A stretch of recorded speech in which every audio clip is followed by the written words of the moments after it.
Good morning.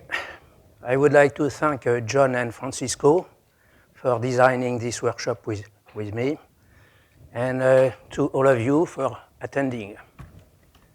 So the title in the program deals with parasitic protozoa, but actually I will broaden the topic because since first papers with Francisco, we have extended it to other pathogens. This is the result of a very long-term collaboration with Francisco. And this is a warning. My job has two separate parts. I deal with medical people. I'm myself an MD, and I'm supposed to make useful research. Well, useful. And so I have to share between what is very robust, usable to medical people, and what is speculative, I would say basic science. And the medical people want clear-cut responses. They don't care about all that. They want to know what are the units of analysis that are useful. What is the way to identify them? What are their properties? And how to use them in a practical way for epidemiology, clinical research, and so on. So these are the pathogens we have studied with Francisco. And the attempt, which is not a modest one, is to build a common population genetic frameworks for all these microbes. And these are the many papers, among the many papers I have published with Francisco. And I take the opportunity for thanking him for welcoming me 3 times in his laboratory. He's a brave man. So the last news, these are the species we have surveyed. Some of them, we have analyzed them in my former laboratories with experiments done by my collaborators and myself, but most of them are the result of data mining. And I will start by presenting the model. Then I will insist on the rough data because they are very informative, very close to the results, which nobody can discuss. You have just to go to the papers and you will see the same. So there is no speculation here.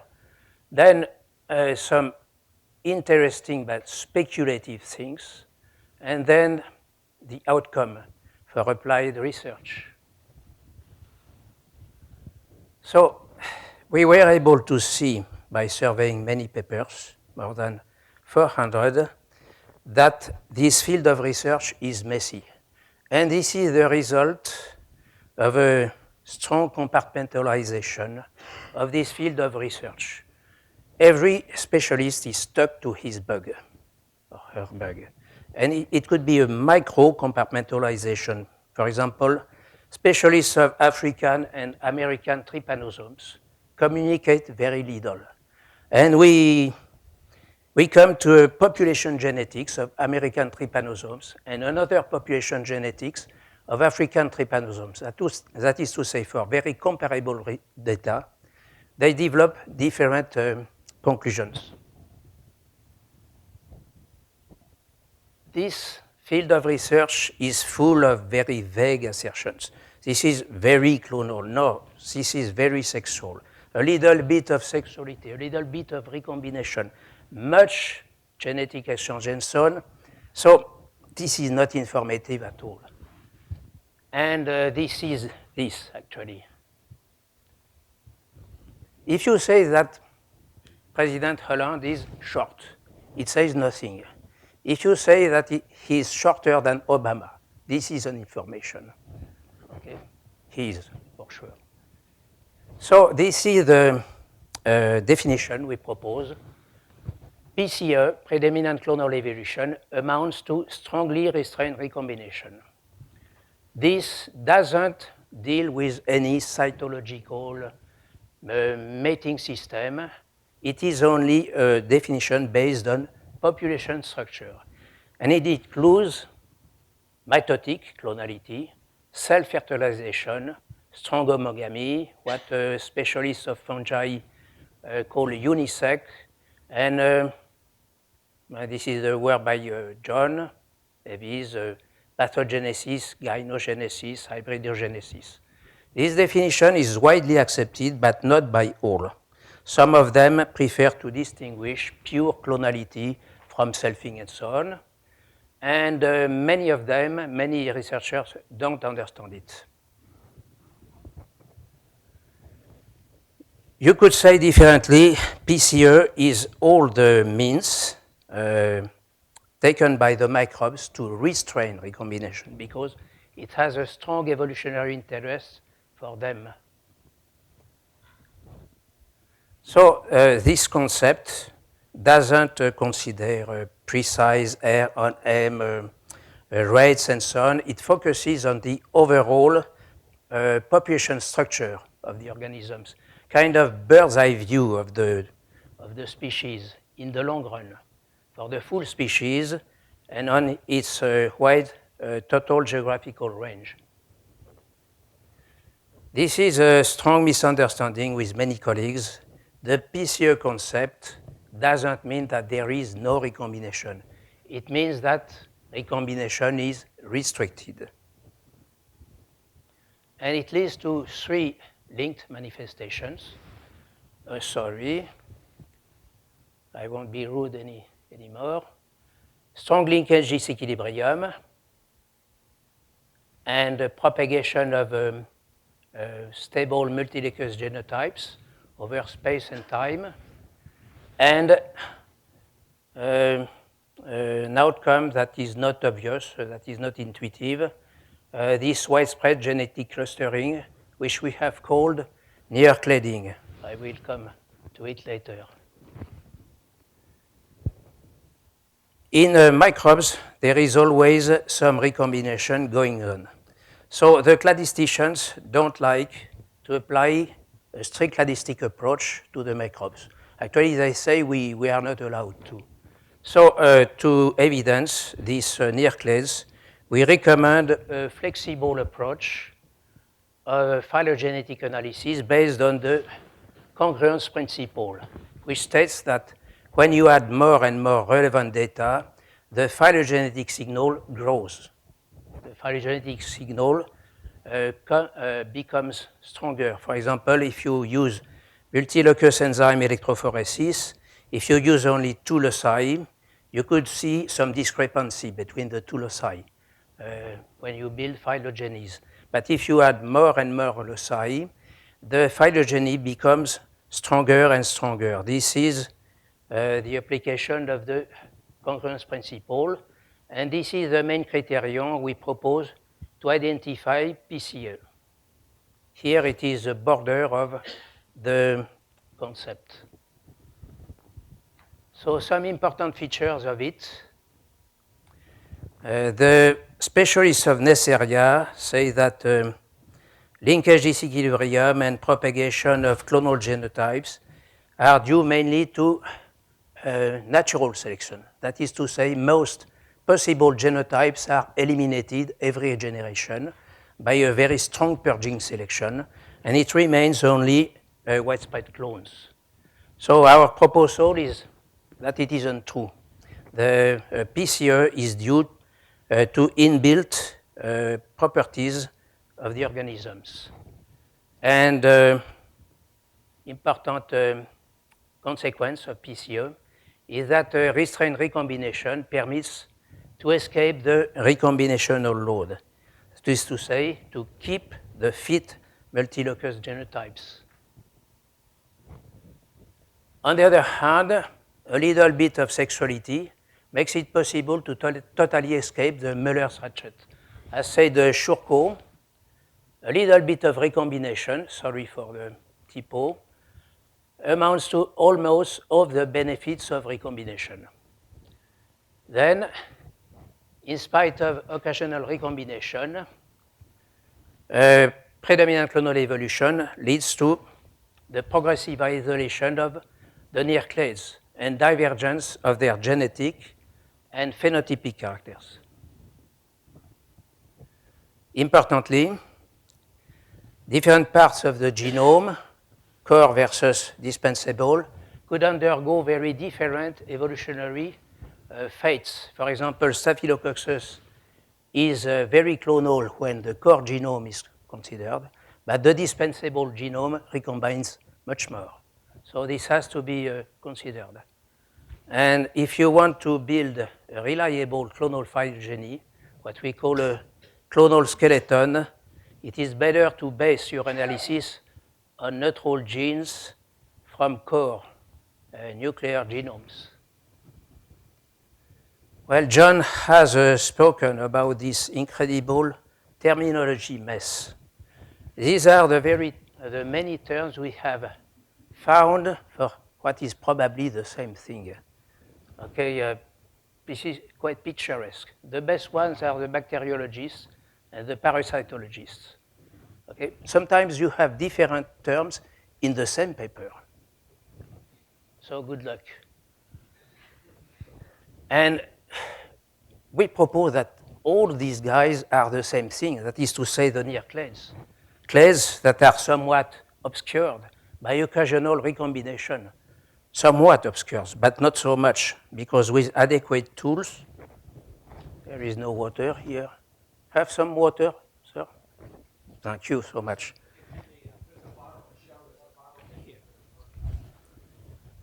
Ah, wonderful. Thank you.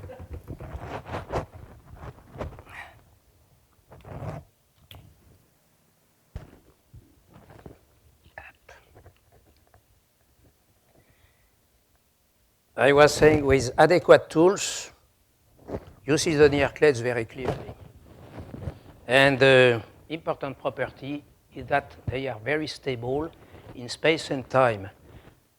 And you can ascertain that by what I call paleo-data mining, retrospective studies. And this is a gold mine, actually. You have excellent papers, antique papers, with very reliable data, with very old tools, isoenzymes, but it works very well. The data on E. coli with multilocus enzyme electrophoresis have been fully confirmed by the most sophisticated present tools, like whole genome sequencing. So this makes it possible to see that the near clades in Escherichia coli 30 years apart still are here, the same. So I was saying that the cladistics don't like we call clades, so near clades, so they are happy. Now the RAF data, I will focus on what is my bug, T. cruzi. It is the agent of Chagas disease. And to make a long story short, this is the pathogenic agent, and this is the vector, okay, triatomine bugs. The Americans call them kissing bugs because they bite you here in the night. Charming. And these are this is the clinic. This is a very nasty disease. Mainly cardiopathy, cardiac insufficiency. This is a main health problem in Latin America and coming in the US by transfusion risk. So this is the field work long time ago in a beautiful country. This is me, okay, long time ago. Beautiful country called Bolivia. Spent more 7 years there. And these young people are young Aymara Indians, very helpful, very bright. So they take me to the places where the triatomine bugs are. And there are many of them, of course. And this is another region in the south of the country, Tupiza, close to Argentina. And the population is very helpful. And this is a totally different ecosystem. It is the primary forest in French Guiana, a place I have been to. And possibly this ecological diversity explains the high genetical diversity of the pathogenic agents. So what happens in a genetical point of view? This is an old thing with Francisco, but a good old thing. So this is a linkage disequilibrium between isoenzymes and rapids. okay, two outdated markers, but you can see that the linkage between these genotypes and these ones, and these ones and these ones, and these ones and these ones, these ones and these ones is total of more than 500 strains analyzed until now, and we never observed cross genotypes like this and this on these 500 strains. This is a total linkage disequilibrium, actually. And this has been verified by many different genetic tools. And all this is based not only on our work, but also on the very productive work of the Latin American colleagues. This is a very live research milieu, and the Brazilians, Ecuadorians, Colombians, Chilean people have produced a lot. This is, again, a gold mine. And this is another old thing by my collaborators, Sylvain Brice and Christian Barnabé. So Sylvain is here and Christian is here. And they were able to evidence the existence of 6 lineages within T. cruzi, confirmed by both isoenzymes and rapids. The concordance is excellent. And these 6 so-called DTUs, which we call now NIRClades, are now officially accepted by the whole Chagas mafia. They have a different numbering, but they are the official base for this field of research. And these subdivisions have been fully confirmed by more modern tools with totally different populations. Another study, again with different populations. And at first, we consider the whole species. We have a species defined by specialists of the field, and we see if there are NIRClades and linkage disequilibrium within it. And then people tell us, okay, you have NIRClades, that's fine. It is the explanation for your damn linkage disequilibrium because the NIRClades act as reproductive barriers. And so we propose the Aschendahl approach. We go within the NIRClades and we see what happens with adequate tools. Because when you do this, you change evolutionary scales. So you have to change markers. With markers, which level of resolution and molecular clock is adapted to microevolution. So let's go here within this NIRClade number 1, T. cruzi 1. And we see that, not us, but South American people, many a Colombian team, which has evidence lesser subdivisions within the NIRClades, which have the same properties. That is to say, they are stable in space and time, they are widespread, and sometimes they occur in sympatry. So like a miniature picture of what happens at the level of the whole species. In some cycles, there is some evidence for recombination. This is work by Sofia Ocaña from Universidad Pontificia Católica de Ecuador, who is here. So it is possible that in some cycles there is more recombination. In other cycles, there is more clonality. Now, some comparison with 2 other parasites, which give a very similar picture. This is Giardia. And the Giardia people call the NIRClades assemblages. And within the NIRClades, subassemblages. And all these assemblages have some epidemiological specificity, but not total. Host specificity, geographical specificity, but again, it is porous. It is not strict at all. And these subdivisions have been confirmed by a lot of papers. This is a very productive scientific milieu. And when Toxoplasma is considered, traditionally three main clonal genotypes are described. But when you take high resolution markers, actually you evidence the presence of 6 clades, within which you have subclades.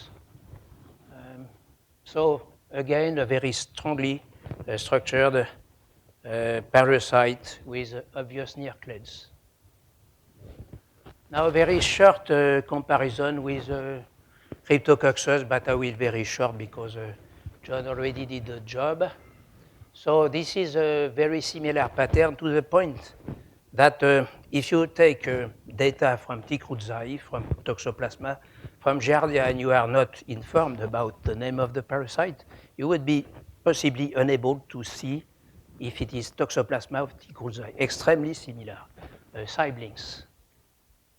Sorry, this is really a shame, this slide, but I had no time, and I'm ashamed about PowerPoint.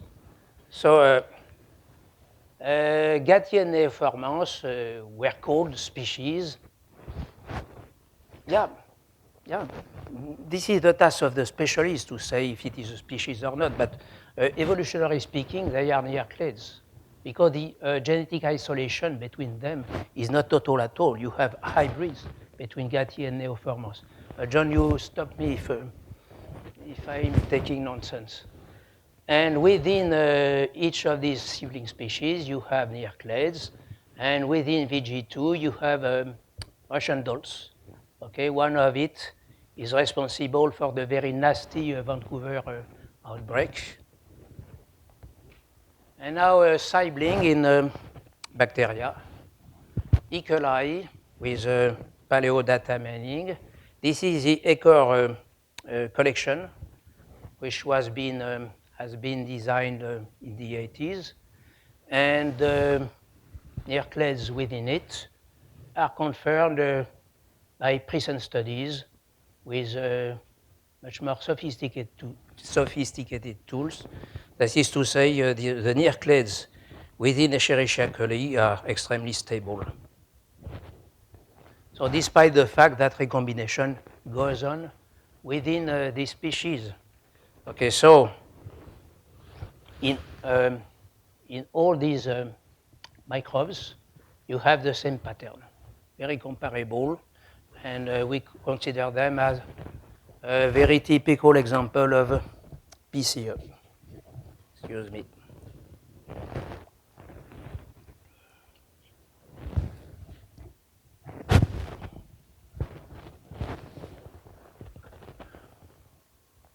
So these are tentative, very controversial examples.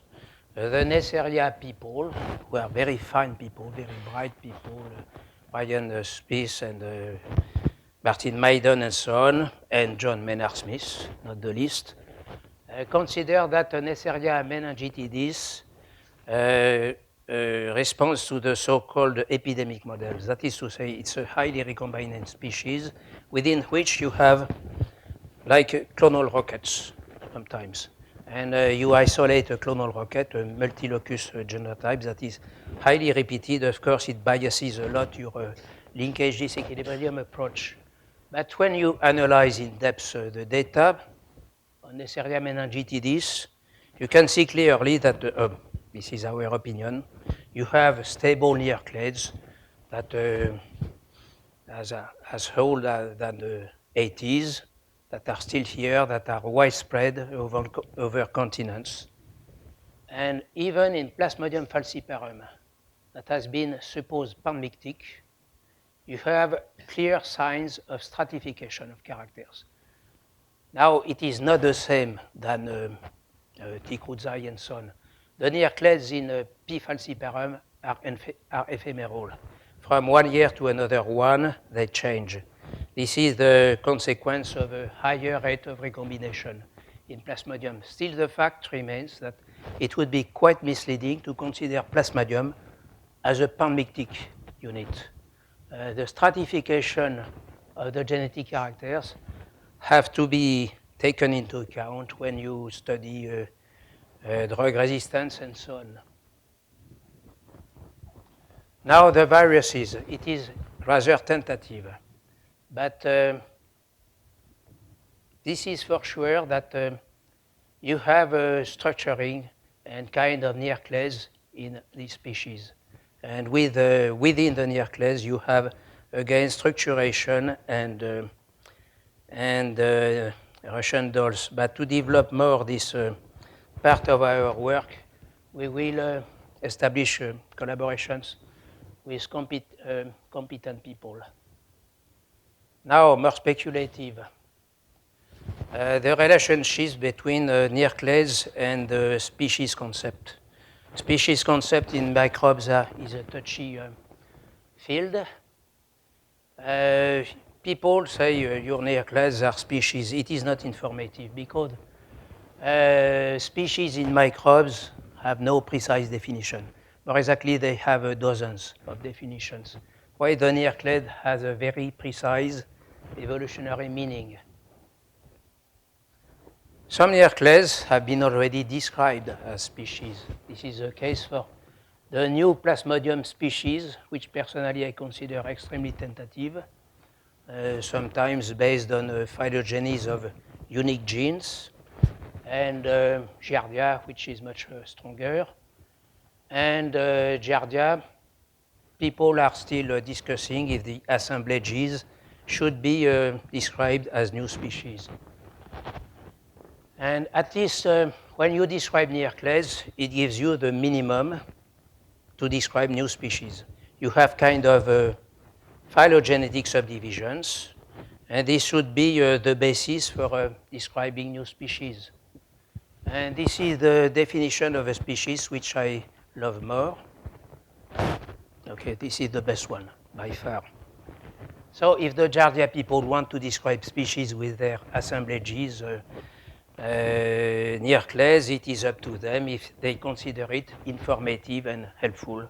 This should be based on not only near-cladding, but also epidemiological and clinical properties, so that it is up to these people. So we have similarities. Near-cladding, linkage disequilibrium, restraint recombination. If there is similarity, there are two explanations. Either it is ancestral or it is convergence. So our hypothesis is that there is kind of clonality sexuality toolkit within this species which permits them to choose between recombination or clonal propagation according to the evolutionary challenge they are facing. Well, meiosis genes, this has been the fine talk by John Loxton yesterday. And so Shurko proposed that a set of 8 genes constitutes a meiosis toolkit, which is present in many organisms. And if the 8 genes are present, meiosis occurs. These meiosis genes are present in Giardia, Leishmania, and many others, which obviously undergo PCE. It is not incompatible. Meiosis could be very rare, and according to Jane Birkey, the meiosis genes could possibly provoke very atypical forms of meiosis. And the presence of meiosis genes indicate that meiosis is possible. Meiosis probably occurs, but it says nothing about the frequency of meiosis. So, according to Joe Heitman, and this gentleman or lady, I don't know, these fungi have the meiosis genes, but they restrain them to keep restrained recombination. And Rick Mitchell proposed in a fine journal that meiosis machinery in eukaryotes is homologous to bacterial genes necessary for recombination repair, which suggests that these characters are ancestral, suggests no more.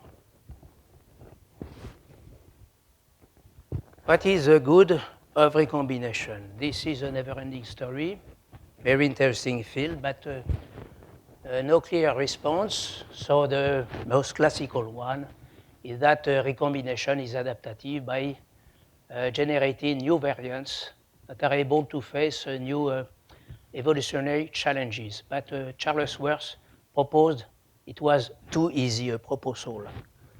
And Edward Holmes proposes that in viruses at least, recombination is not selected for itself, but as a byproduct of architecture constraints. And my friend and colleague Thierry de Meus, proposes that the main function of recombination is to favor DNA repair. So, very shortly, implication for applied research.